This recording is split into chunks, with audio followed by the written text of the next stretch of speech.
Kita lanjutkan kajian kita dari kitab ini untuk mengambil berkahan dari kajian kita, yaitu kajian yang kedua.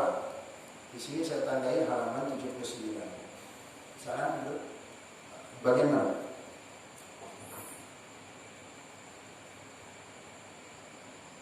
Ada yang nanda? Bermula. Syaratnya, suruhnya. Halaman 79.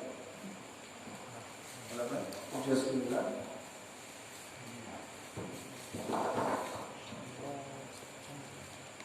Kita masih membahas tentang masalah dari perang ini.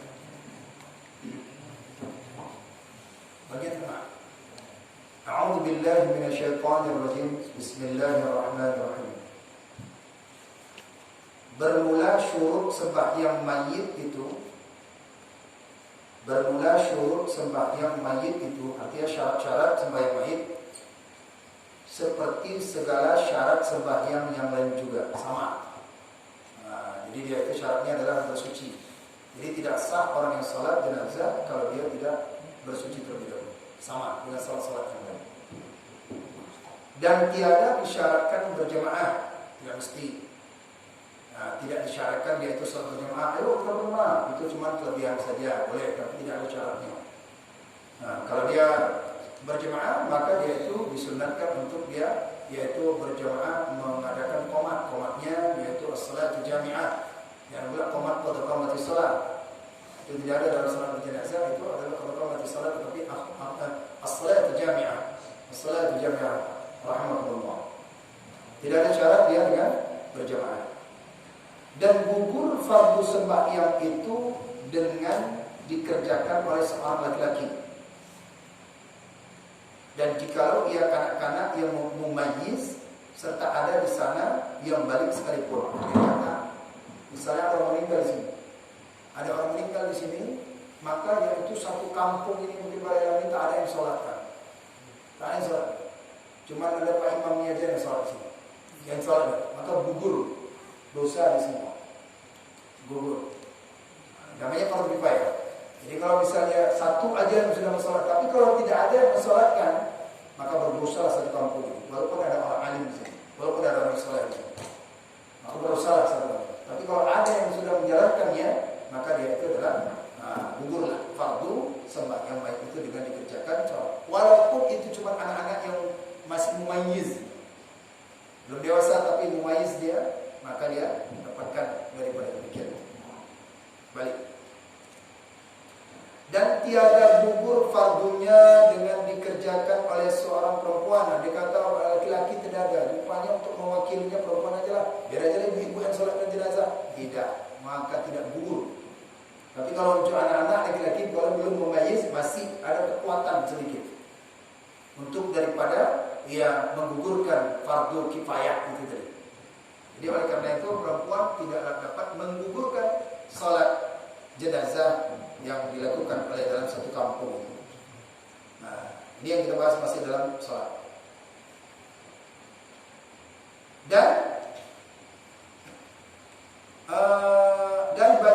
banjara jika ada sana laki-laki yang balik atau ada di sana kanak-kanak yang menghendaki sembahyang dia, tidak ada gugur. Banjaranya adalah banci yang sholat. Perempuan atau banci yang sholatkan, maka tidak gugur. Karena pengaruh daripada itu. Kalau ada itu laki-laki yang balik, kecuali ini laki-laki tak ada semuanya, anak-anak pun tak ada semuanya, jadi terpaksa sholatkan perempuan itu boleh. Tapi kalau dibilang kalau laki-laki ini tidak ada, maka ya itu sulit, maka tidak gugur. Paham ya? Oke. Dapat kan yang saya baca? Yang sampai saya baca tak dapat kemana-mana lagi. Layang-layang. Adapun pelan-pelan baca. Adapun jika ada di sana kanak-kanak yang mumayyiz tetapi enggan ia daripada menyembahyangkan dia, tak mau anak-anak ini. Jika ada di sana kanak-kanak yang mumayyiz tetapi enggan ia daripada menyembahyangkan dia, maka gugur fardunya dengan dikerjakan oleh perempuan. Ya. maka gugur dalam perempuan. Tadi kalau ada perempuan itu, kalau ada anak laki-laki yang mumayyiz sekalipun, maka gugur fardunya. Tapi kalau dia tidak ada, anaknya ada, anak laki-laki yang mumayyiz ini, tapi nggak mau dia sholatkan, kamu sholatkan, bapak-bapak entah mana semua, ya, anak-anak yang sholatkan, tapi nggak mau dia, maka cukuplah ibu-ibu yang untuk sholatkan aja, satu orang jadi, maka gugur. Nah, gugurlah akan demikian fardu kifayah.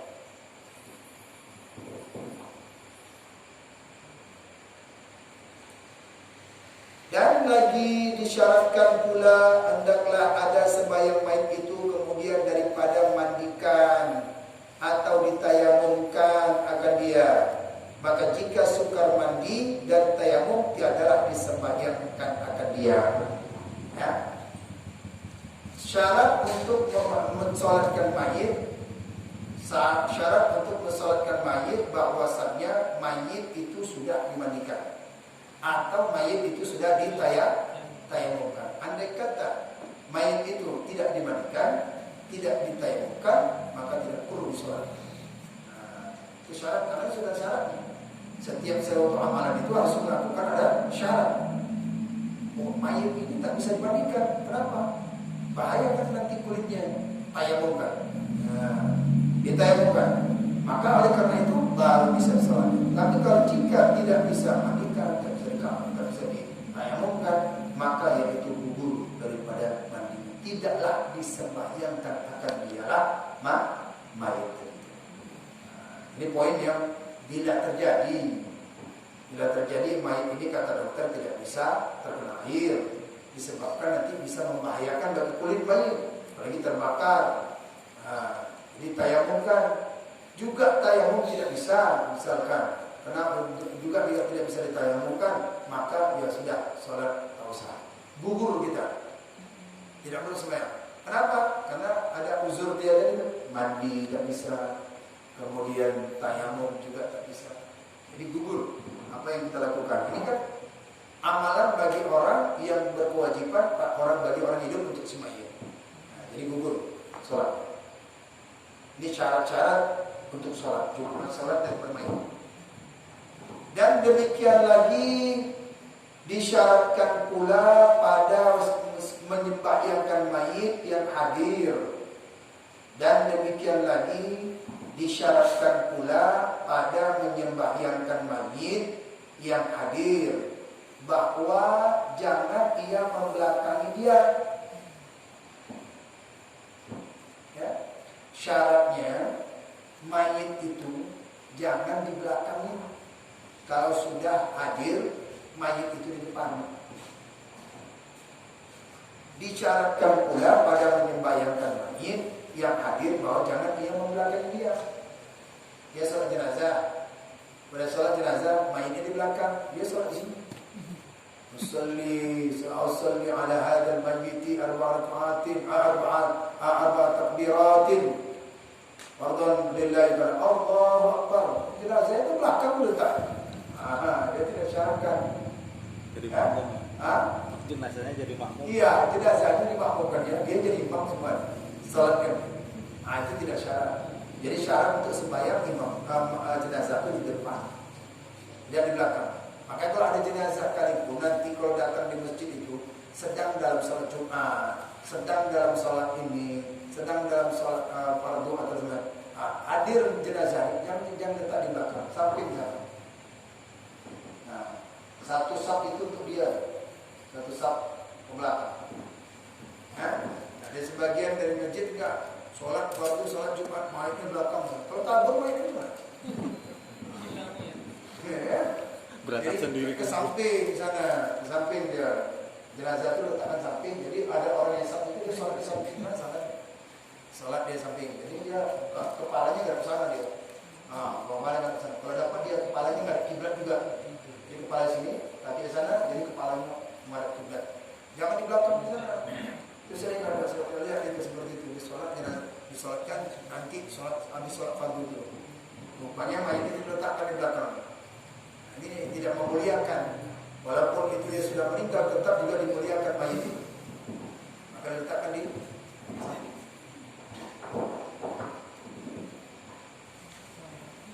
Nah, ya.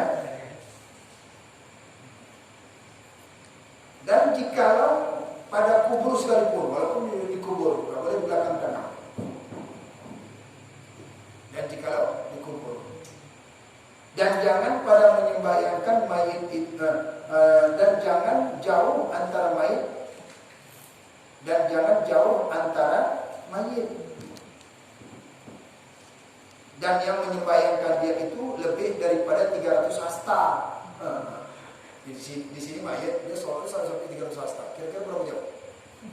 300 hasta. Bukan, dia sunatnya dekat, bukan jauh. Pak, bapak kenapa sholat sini? Takut saya bangkit lagi ya. Dia jauh dia sholat di sana. Ayo kita sholat. Kecuali ini memang jauhnya itu memang sapnya sampai orang meludak dengan sholat jenazah. Nah, jadi kalau dia sholat jenazah maka dia harus dekat, tidak boleh dia jauh daripada jenazah itu. Ya? Jangan jauh antara mayit dan menyembahyangkan dia itu lebih dari 300 hasta, melainkan jika ada keduanya itu di dalam masjid. Melainkan jika ada keduanya itu dalam masjid, mayat di dalam masjid, kemudian yang jamaahnya orang disolatkan itu jauh, tapi masih dalam kawasan bangunan masjid. Itu boleh, masih kawasan dalam masjid dia sholat, itu boleh kalau dia jauh. Tapi kalau dia sholat sini, rupanya di pasung sini sholat, tempat yang baru bangun jenazah sini, kan ke kawasan masjid. Selagi masih di dalam area masjid, bangunan masjid tak apa, boleh sholat. Tapi yang bagusnya dekat, jangan jauh. Jika ada keduanya dalam masjid dan tiada disyaratkan sembahyang itu kemudian daripada mengampani dia, tiada disyaratkan sembahyang itu kemudian daripada mengkafankan dia, tidak disyaratkan. Oh, di hari mau sholat itu dikapankan dulu lah baru sholat. Tetapi makruh menyembahyangkan mayit dahulu daripada mengkapankan. Mayit dimandikan, dikapankan, sholat, kemudian dikuburkan. Ada orang habis mandikan, kemudian dia itu sholatkan. Setelah itu dia mengkapankan, baru dia kuburkan. Hukum bagi yang mensolatkan terlebih dahulu hukumnya makruh. Kalau dia solatkan maka tidaklah menjadi syarat. Ya. Oh, ini wajib masa disolatkan katanya. Tidaklah syarat dan tidaklah mengapa. Tetapi hukumnya makruh, menyalahi sunnah. Kalau mayat itu setelah mandikan langsung disolatkan, itu hukumnya makruh. Tidak dapat pahala. Tapi kalau dapat pahala, kafankan terlebih dahulu baru disolatkan. Maka itu hukumnya sunnah. Kenapa? Tidak ada ketentuan syarat sholat mayat ini harus disolatkan terlebih dahulu, harus dikapankan terlebih dahulu baru dia sholatkan. Terus tidak syarat. Misalnya terjadilah, terjadinya kenapa? Kain kapannya lama kali dibeli, lama dipersilakan.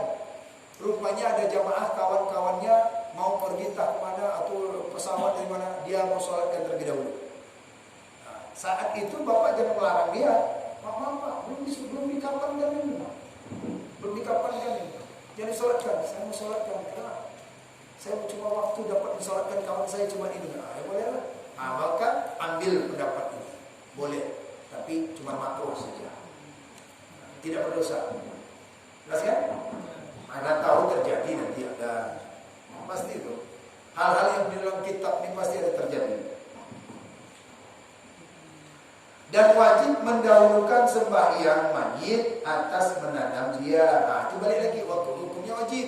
Kalau sudah ditanamkan, sebelum ditanamkan maka wajib untuk sholatkan. Kalau tadi kan tidaklah syarat. Tapi kalau sudah ditanam, sudah sholat dia, maka ditanamkan. Nah, tanamkan dia. Maka wajib hukumnya sebelum ditanamkan sholat. Dan tidak maka jika ditanami ia mayit tadi dahulu daripada menyembahyangkan dia, sebelum dia sembahyang, berdosalah sekalian mereka itu yang tahu akan dia. Ustaz-ustaznya berdosa. Ya, habis sholat, habis mandi, kemudian kapan kan bawa ke kuburan langsung. Bawa ke kuburan. Jadi ada ustaz itu diam aja, dan bapak juga diam aja. Ada yang mau bilang, aduh saya tak enak, mau bilang itu takut salah pula. Padahal memang salah orang yang itu. Tapi kalau takut dia kan, takut nanti entah lupa nih imamnya, entah gimana orang. Kalau lupa imam masih berdiri, ini lupa semuanya. Jamaah yang ratusan itu jadi lupa. Kan dunia udah banyak kali dipikirannya. Kalau satu orang lupa, oke lah ya kan. Ini lupa semua coba. Semua jamaah yang hadir itu lupa. Seharusnya kan habis dikabarkan disolatkan. Ini kok kita kuburkan duluan. Maka berdosalah itu semua kalau ada yang tahu. Nah, jadi oleh karena itu maka tidaklah, maka hukum yang wajib sholat terlebih dahulu, baru ditanam, baru dikuburkan. Kalau lupa semua itu berarti kan udah banyak kali uangnya di kepalanya, jadi gak ingat semua kali. Tetapi gugur fardunya dengan menyembahyangkan dia atas kuburnya. Misalnya tak mungkin pula digali lagi, sudah dikubur. Bolehkah kita salat di kuburan itu? Boleh. Salat jenazah boleh? Kan salat jenazah.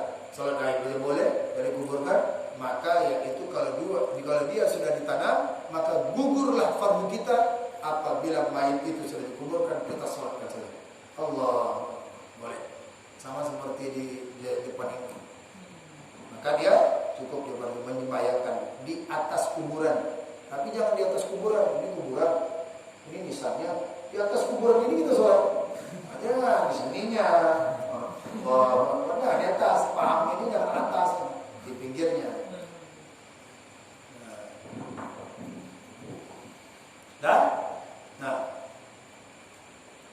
Dan sah sembahyang mayit di atas kubur. Sah menyembahyangkan mayit di atas kubur. Yang lain daripada Nabi, selain daripada Nabi lah. Ya. Dan sah sembahyang atas mayit yang gaib daripada negeri. Sah kalau hendak mensolatkan sembahyang yaitu salat gaib. Syaratnya sama aja, niatnya aja berbeda. Jaraknya itu adalah yaitu perjalanan qasar, satu perjalanan berapa kilometer? 96 kilometer jamak qasar. Nah, gitulah jaraknya baru bisa salatkan gaib dia. Tapi kalau dari sini ke Batu Haji, gimana salat gaib? Nah, itu tidak penuhi. Maka setidaknya adalah dari jauh baru dia bisa salat gaib. Dari sini ke Piayu, salat gaib. Dan jenazah. Amin. Nah, boleh. Nah, situ sah salat. Dan jikalau kurang daripada musafah kasar sekalipun, kalau sedikit-sedikit lah, tak apa-apa lah. 16 parsah itu dihitung daripada yaitu 96 km. Kurang sedikit, misalnya 80, 70, tak apa-apa. Dan kurang sedikit maka tidaklah masalah. Dan tiada disyaratkan keadaan mayit itu yang gaib itu pada pihak kiblat. Dan tiada disyaratkan keadaan mayit yang gaib itu pada pihak kiblat. Tidak disyaratkan keadaan mayit itu yang gaib itu pada pihak kiblat. Hanya harus bagi yang menyembahyangkan mayit yang gaib itu membelakang dia. Tetapi saat menyembahyangkan mayit itu sudah dikuburkan. Nah, jadi kalau mayit ini misalkan sholat dia dari itu pada pihak ke belakang, maka misalnya mayit ini membelakangi kiblat, nah, itu tidak masalah. Asalkan yang sholat ini harus menghadap kiblat. Mayitnya membelakangi kiblat itu tak masalah. Ya, misalnya kan kita sholatkan sini mau belakang kiblat ke mana lah, kepalanya ke sana, ke sana, atau putar ini boleh aja di mana aja. Yang jelas orang yang sholatkan itu tidak boleh membelakang kiblat, walaupun itu sudah sholat gaib sekali. Dan memadalah sholat itu dikubur seperti itu juga. Dan mayit yang gaib daripada negeri itu, melainkan yang ada ia daripada mereka yang fardu atasnya sembahyangkan dia. pada waktu matinya, seperti ada ia akil baligh, lagi Islam, lagi suci daripada haid dan nifas waktu matinya. Nifas waktu matinya. Taulah, dan mayit yang gaib daripada negeri itu, melainkan yang ada daripada mereka itu yang fardu atasnya, sembahyangkan dia pada waktu matinya, seperti ada ia akil balik, lagi Islam, lagi suci daripada haid dan nifas waktu matinya.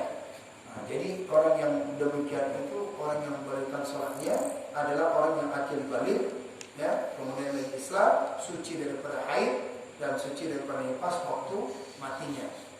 Itu boleh, ya. Orang yang mati tidak dalam keadaan nifas, maka disolatkan selain daripada mereka itu diwajibkan bagi mereka yang fardu di negeri ini. Siapa saja, maka baik dia mati dalam keadaan suci, baik mati itu dalam keadaan Islam, baik itu matinya dalam keadaan balik, baik matinya itu dalam keadaan nifas, orang melahirkan misalnya, meninggal, maka wajib bagi kita menyelenggarakan daripada fardu kifayah kita untuk bersama. Adapun orang yang ada kafir misalnya, adapun orang yang ada kafir misalnya, atau haid pada waktu matinya, misalnya ada orang mati itu dalam keadaan kafir, atau orang yang mati itu dalam keadaan haid, ya? Atau jika Islam ia atau suci ia, kemudian daripada matinya sekalipun tertegaklah atasnya menyembahyangkan dia. Jika Islam ia atau suci ia, kemudian daripada matinya sekalipun tertegaklah atasnya menyembahyangkan daripada si mayat tadi. Kalau dia kafir, kalau dia dalam haid, makanya dia itu mayat yang haid itu harus dimandikan. Cukup mandikan mayat saja sudah, jangan mandikan daripada 2 kali. Satu mayat haid, karena mandi haid kan mandi haid. Kemudian daripada mandi jenazah, ya cukup salah satunya aja, pilih mana. Maka kalau dia masih haid tapi tidak dimandikan pula, maka tertegaklah salat. Kenapa? Mayat itu dalam keadaan junub, dalam keadaan haid. Ya.